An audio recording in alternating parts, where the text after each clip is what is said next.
RPD news से किशन सोलंकी। हम अभी पहुंचे हैं ग्राम पंचायत बावड़ी, जिसके नवनिर्वाचित सरपंच है श्रीमती संजा देवी और उनके जो प्रतिनिधि है खातूराम जी, उनसे हम रूबरू होंगे और बातचीत करेंगे कि उन्होंने अपनी पुत्र वधू है उसको चुनाव मैदान में उतारा था इस कार्यकाल के अंदर और अच्छे प्रदर्शन की लीड रही और वर्तमान में सरपंच पद पे हैं उनकी जो पुत्र वधू है और प्रतिनिधि ये खुद कर रहे हैं खातूराम जी। इनसे रूबरू होंगे और बातचीत करेंगे कि ऐसी क्या पंचायत की जो समस्या थी जिनको लेकर आपने इनको चुनाव मैदान में उतारा और जनता ने चुना। आज ऐसी क्या समस्या है जिनको आप निवारण करवाना चाहते हैं और ऐसे क्या कार्य हैं जिनको आपने ग्राम पंचायत स्तर पे किए हैं। तो खातूराम जी नमस्कार। नमस्कार। तो सरपंच साहब, पहले तो आप अपना एक राजनीतिक परिचय बताइए थोड़ा सा। सर, राजनीतिक परिषद में पहले शुरू से तो मेरे बाप दादा कांग्रेस पार्टी के थे। बिल्कुल बिल्कुल। तो कांग्रेस पार्टी में रहते हुए काम हमारा आज दिन तो कोई धरातल पे उतरा। बिल्कुल बिल्कुल। तो फिर मैंने भारतीय जनता पार्टी का दामन थाम लिया। ठीक है। थामने के बाद फिर हमें ये सुना इलेक्शन आ गया। बिल्कुल।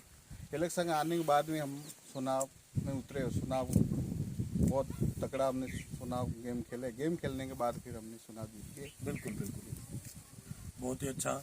तो अभी वर्तमान में आपके पुत्र वधू सरपंच पद पे है जी हमारे। तो जैसे अभी आपने अपने पुत्र वधू को यहाँ सरपंच पद पे जनता ने चुना है, अच्छे वोटों से आपका मान सम्मान किया है लोगों ने, तो ऐसी क्या समस्या थी जिनको लेके आप चुनाव मैदान में उनको उतारना पड़ा और आज आप इस पद पे हैं? ग्राम पंचायत की मुख्य समस्या क्या थी जिनका आप निवारण करवा रहे हैं? सब हमारे बरसों से हमारी मांग थी जी। जो हमारे घंटाली जो सामग्री राशन लेने के लिए बिल्कुल बिल्कुल। इतनी बड़ी समस्या थी कि पूछो ही मत। बिल्कुल।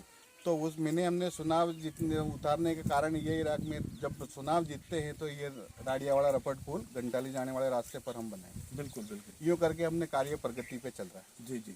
और एक हमारे जब यहाँ से सीधा डोंगना वानी होके सालमगढ़ जाने वाला रास्ता था, बिल्कुल। वहाँ इतनी समस्या थी कि पूछो ही मत। नाले नाले में पैदल चलते थे लोग जी। और गाड़ियाँ नहीं जाती थी। उस जगह मैंने 4 पुल बनाए इस रोड पे जी। और मैंने कंप्लीट कर दी। बिल्कुल बिल्कुल। इस मुद्दे पे चुनाव लड़ा और जो भी सरपंच पहले इतने साल से बनी बिल्कुल। कोई कार्य नहीं किया। जी जी।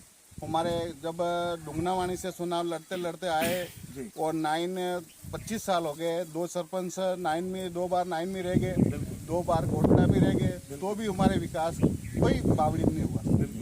इसके वजह से ये चुनाव में उतरना पड़ा। बिल्कुल। और मैंने सब कार्य कराए। अभी मैंने उप स्वास्थ्य केंद्र खुलवाया तो ये काम चल रहा है। बिल्कुल। आज की तारीख में कार्य प्रगति पे। और इस प्रकार के मैंने 6 रोडें निकाली पीडू अपने नरेगा से। जी जी। नरेगा कन्वेजन में तो 6 इंटरलॉकिंग है जी। वो भी 2 गोटला है, 3 बावड़ी में है। बिल्कुल बिल्कुल। और इस प्रकार के भी कार्य कर रहा हूँ। बिल्कुल बिल्कुल, बहुत ही अच्छा। तो जैसे सरपंच साहब एक बात करते हैं कि अपना एक अपने राजनीतिक कैरियर की और राजनीतिक स्तर की, तो जैसे अभी मौके पे अपने विधायक है और प्रधान भी है कांग्रेस पार्टी के, और देखें तो यहाँ लोकल मंत्री भी है, अपने सिंचाई मंत्री यहाँ के हैं और टीडी मंत्री यहाँ के हैं, तो उन्होंने आपका महत्वपूर्ण सहयोग किसका रहा आज दिन तक? आपके ग्राम पंचायत में किसने आपको मान लो आपका दामन थामा? यहाँ तो साहब देखो, हमारे लोकप्रिय विधायक हरेंद्र नीनामा जी जी। जब भी हमें फोन पे रात को 12 बजे फोन करते, रात को 12 बजे आके बिल्कुल जो भी काम कहते वो काम करने के लिए तैयार है। बिल्कुल बिल्कुल। जो भी ये कार्य अभी प्रगति पे चल रहा है, पेमेंट उन्होंने दिया। बिल्कुल। और वो उनका बदौलत है जी। और जब हमें हमारे प्रधान जी से तो कोई ऐसा कुछ भी नहीं, वो आज भी पार्टी की बातें करते हैं। बिल्कुल बिल्कुल। और जब टीआईडी मंत्री है अर्जुन जी, तो वो भी इस प्रकार के, मालविया जी है ये भी है, कभी पार्टी राज्य सरकार की बात नहीं करते साहब। हमें भारतीय जनता पार्टी के इस प्रकार के करके हमारे को दर कर रखे हैं। जी जी। और हमारे विधायक लाडले हैं हरेंद्र नीनामा जी, बहुत पैसे दिया उन्होंने, अच्छा काम भी कर रहे हैं साहब। और जनता के बीच में जाके मिल रहे हैं। जब जन आक्रोश रैली निकली उस दिन 10 दिन तक रैली चली, बिल्कुल, कभी घर पे नहीं गए वो। जी जी। जब नाइट होल्ड जो आक्रोश रैली रही उसके साथ ही रहे, मेरे घर पे भी रात को आए तो उसी दिन यहीं रहे। भजन हरि कीर्तन किए हमने और मस्त हाल में रहे, सोए, सुबह उठ के फिर हमने वापस रैली रवाना की। बिल्कुल बिल्कुल। ये बहुत ही अच्छा कि यह भी एक बहुत बड़ी देखने को एक समस्या आ रही है सामने कि जैसे वर्तमान सरकार जो कांग्रेस की है और कहीं जगह बात इनकी नहीं है कि बहुत सारी जगह ऐसे जो सरपंच है, जनप्रतिनिधि है, जो भाजपा पार्टी से बिलोंग करते हैं, और तो उनके साथ कई जगह ऐसा भी किया जा रहा है कि पार्टी पक्ष के को नज़रिए में रखते हुए उनके साथ विकास में भेदभाव होता जा रहा है। कई जगह बहुत सारी समस्या आ रही है। तो ये पार्टी पक्ष, और जैसे बात करें एक पार्टी की, तो मौके में जो वर्तमान में देखा जाए तो कांग्रेस की सरकार है, तो उनको ऐसा नहीं होना चाहिए उनके राज में, क्योंकि देखो जनप्रतिनिधि जीतने के बाद सबके लिए एक होते हैं। तो ये बहुत ही बड़ी एक दुर्दशा वाली बात है कि इसके अंदर आज दिन तक जो भाजपा के जो मान लो जनप्रतिनिधि, उनके साथ कई जगह कठोर घात किया जा रहा है। तो बहुत ही अच्छी एक सरपंच साहब ने सुझाव दिया। तो सरपंच साहब जैसे बात करते हैं अपने एक नरेगा की, वर्तमान सरकार में एक नरेगा के अंदर अभी जो चल रहा है, नरेगा में मैं कई जनप्रतिनिधियों से, आपके जो साथी है सरपंच बंधु, उनसे भी मिला हूँ। तो इसके अंदर जो नरेगा में जो काम हुए हैं, जो 60-40 का जैसा जो पक्के कार्य हुए, उसके अंदर जो माल मटेरियल का जो भी बजट है, वो समय पे नहीं आने के कारण ग्राम पंचायतों में विकास की बहुत ज़्यादा बाधाएं आ रही। तो इसमें आपका क्या कहना? सर इसमें भी इतने बाधा आ रही, पूछो जी।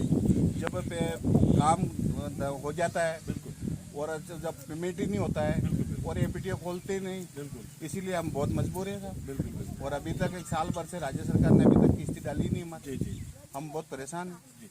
तो मैंने क्या है सरपंच साहब, कई जनप्रतिनिधियों से और प्रतिनिधियों से, आप लोगों से मैंने बातचीत की है, तो उन्होंने बताया कि जैसे हमने किसी ग्राम पंचायत में 50 लाख का काम हो गया, किसी में 1 करोड़ का हो गया, तो आज वो बजट समय पे नहीं आने के कारण उसके ब्याज नहीं भुगतान हो रहा है, और सरपंचों के मान लो जो हालात है बहुत ही गंभीर होते जा रहे हैं। क्योंकि ग्राम पंचायतों में आज जो पेमेंट, आज किसी ठेकेदार की बात करें या किसी दुकानदार की बात करें, उनसे उन्होंने जो माल मटेरियल लिया है, तो वो आज अगर ग्राम पंचायत स्तर पे और आगे किसी मान लो काम को बढ़ाना चाहते हैं, तो उनको वहाँ माल मटेरियल मिलना बंद हो गया है, क्योंकि ये पेमेंट के अभाव से, क्योंकि बजट इसका आ नहीं रहा। तो इसके लिए आपका क्या सुझाव रहेगा? सर सुझाव तो क्या है कि जब कार्य अपन ने चालू कर दिए, बिल्कुल, बिल्कुल, अब पेमेंट नहीं दे, सामने वाला अपने घर में थोड़ी पेमेंट पड़ा था अपन कोई काम कर दे। बिल्कुल, बिल्कुल। आज हमारे ग्राम पंचायतों में इस प्रकार का जो नवसर्जित ग्राम पंचायतें हुई है, उन्होंने आज दिन तक जब 17 लाख रुपए तो हमारे आरडी से लेने के लिए के दिया जी।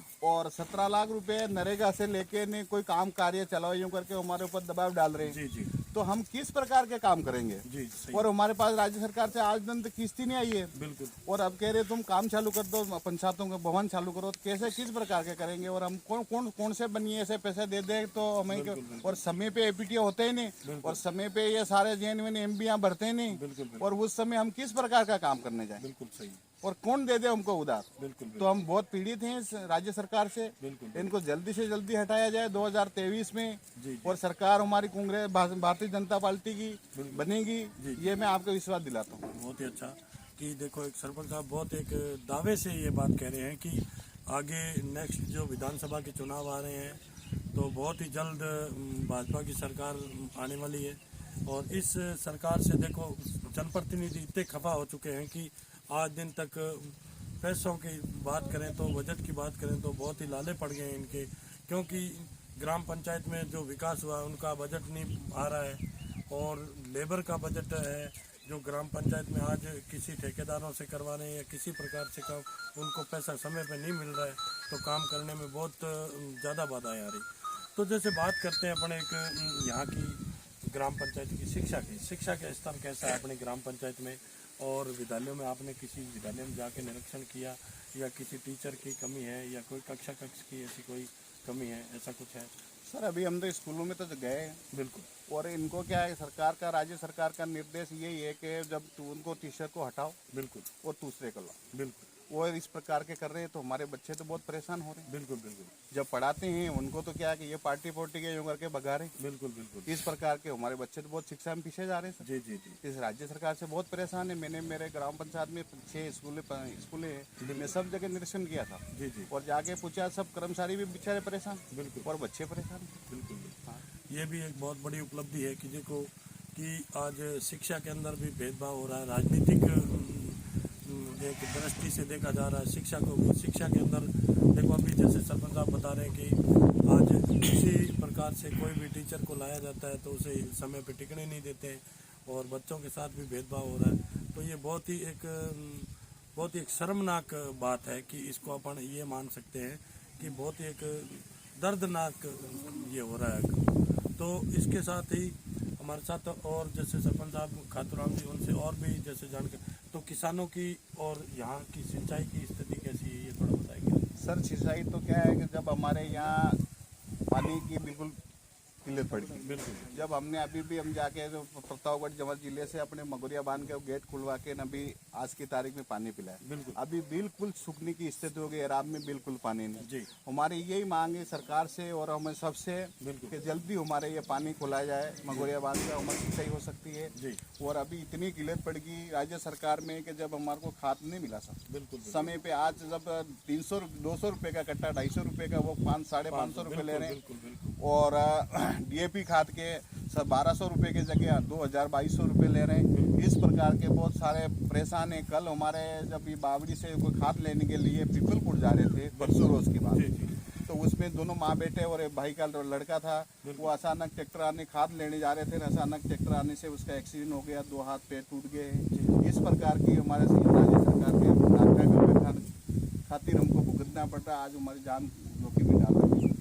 देखो बहुत ही एक महत्वपूर्ण सुझाव है ये कि आज यह जो बेल्ट है किसान वर्ग का बेल्ट है और ये पीछे सभी किसान भाई जुड़े हुए हैं और किसान खड़े हैं यहाँ। वर्तमान में एक सरपंच का पद देखा जाए तो एक धरातल से जुड़ा हुआ होता है और किसान उनसे बिल्कुल अटैचमेंट रहते हैं हर 24 घंटे के लिए। तो आज किसानों की शिकायत सरपंच साहब को यही है कि ये किसान खड़े हैं कि आज जो बैग 270 रुपये का यूरिया का आता है वो किसान 500-550 रुपये में खरीद रहा है और जो बैग 1300-1350 रुपये का डीएपी का आता है वो किसान 2000-2200 रुपये में प्राइवेट डीलरों से खरीद रहा है। क्यों? कि उनकी एक मजबूरी हो गई, खेती करनी है उनको, खेती नहीं करेंगे तो इनका पालन पोषण कैसे होगा। तो ये भी एक बहुत बड़ी नाकामी अभी बताई जा रही है कि सरकार द्वारा खाद की बहुत ज़्यादा किल्लत है, इसको भी नहीं दूर किया जा रहा। तो एक बहुत बड़ी उपलब्धि है। जैसे अभी बताया कि जो यहाँ ग्राम पंचायत बावड़ी के जो लोग हैं वो आज पीपलकुंट, अदरवाइज प्रतापगढ़, सुहागपुरा कहीं भी XYZ खाद के लिए जा रहे हैं तो उनके साथ घटनाएं भी हो रही है। आज किसी गरीब परिवार का एक्सीडेंट हुआ है तो बहुत एक दर्दनाक घटना हुई है। ये एक बहुत ही दर्दनाक देखने के लायक ये ऐसी घटना है कि ये ऐसा काम क्यों हो रहा है, क्योंकि आज राज्य सरकार है जो इस पे संज्ञान नहीं ले रही है। खाद बीज की बहुत ज़्यादा किल्लत है, यहाँ की बात करें और अदर राजस्थान की करें तो भी खाद की बहुत ज़्यादा किल्लत है। तो अब भी जैसे बात करें सरपंच साहब, नव वर्ष भी आ रहा है, कल 2023 लग रहा है और आगे मकर संक्रांति भी आ रही है, 26 जनवरी भी आ रही है। तो आप अपने ग्राम पंचायत और देशवासियों को और ग्राम पंचायत के क्षेत्रवासियों को क्या संदेश देना? संदेश तो ये एक नया साल आ रहा है, बिल्कुल, और बहुत दुमदुमा से साथ में हम नया साल मनाएंगे। बिल्कुल। और अगली दीपावली के पहले तोहफा सरकार, राज्य सरकार बनने जा रही है। बिल्कुल। ये हम पूरे ग्राम पंचायत को और पंचायत समिति को तहसील स्तर, जिले स्तर पे हम आवाज़ उठाएंगे और इनका मनोबल बढ़ाएंगे और सबको कार्यकर्ताओं को टाइट करेंगे। ये हमारा देखो एक बहुत बड़ी देखने लायक चीज़ है। अभी इतनी देर से मैं इनसे बातचीत कर रहा हूँ लेकिन ये बहुत ही सीरियस होकर बात कर रहे थे।